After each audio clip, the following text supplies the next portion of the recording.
Hello, in this lesson, we will learn how to use the advanced filter option. First, we start by selecting the data. Then, we go to the menu bar, click on data, click on the advanced option. A new window will open, in which we have to provide the range for criteria. Now, it's important to mention that when you are using the advanced filter option, you should have already written your conditions in the Excel file. I've done that. Now I will select the range and then press enter, copy to another location, specify the cell for the result, press enter. Now, as you can see now, I've given the condition for the results as the expenses has to be less than 1000. So we press OK. This will apply the filter and give us the result in the specified cell. Next, we will learn about the AND operator.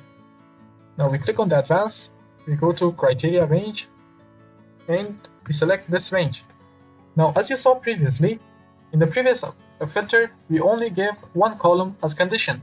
But in case you have two columns side by side, this will be automatically inferred as the AND operator. So this means that in order for an entry to be qualified for our result, it has to fulfill both these conditions, which means it should have the character M in it, and its value has to be greater than 500. So we press enter, and we copy to another location.